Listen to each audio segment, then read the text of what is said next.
Hi everyone, my name is Maria Tapia Avila. I'm going to be presenting to you my case that I have right now for my internship slash work at 180 Turning Lives Around. It's a domestic violence agency.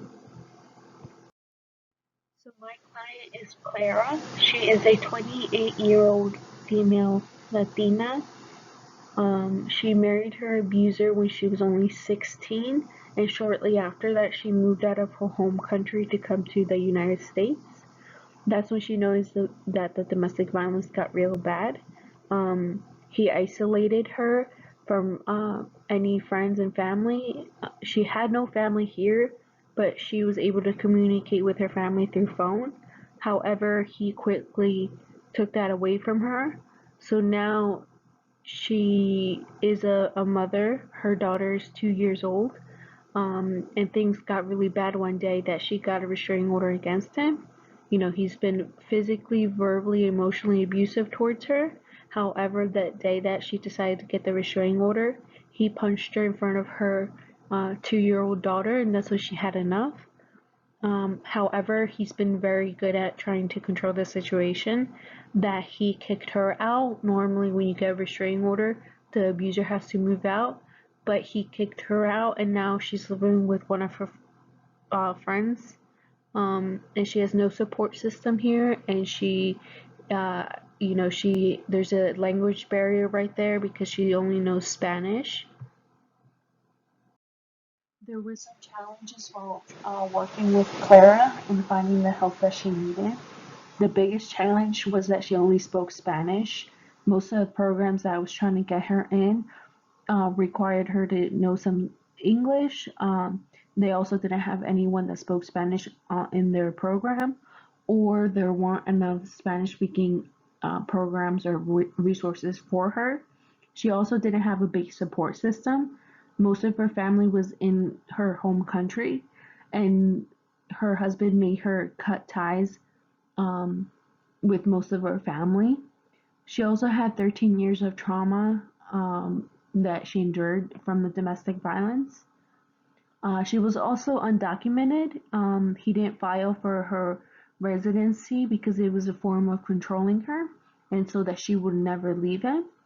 Lastly, she had no job. So with Clara's case, it does tie into the readings that we had this week. The most important thing is that she needed to get a support system because relationships are very important in the process of healing from trauma. She also needed a safe place to stay, and also there was a lot of crisis intervention that was needed while working with her. She didn't talk about everything that she endured with anyone for 13 years. She opened up to me, and it was a lot for her to handle.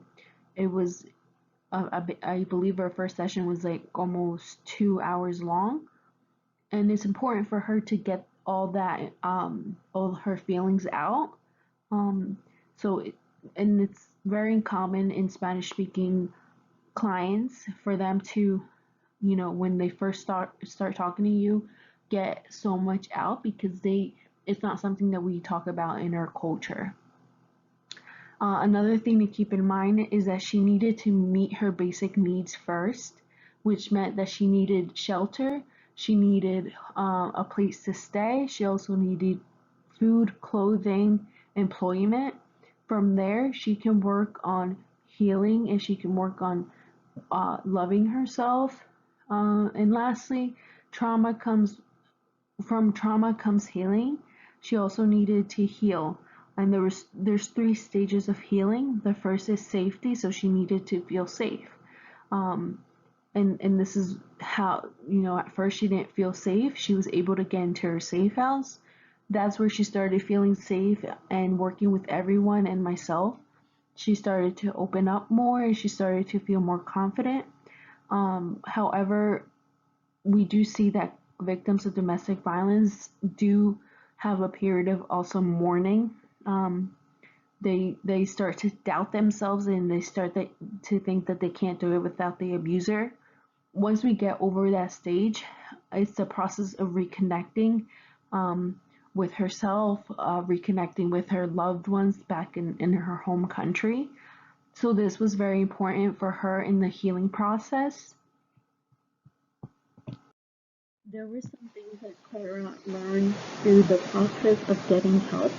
The first thing is that she did learn that she was under control of her husband, and everything that she experienced was domestic violence.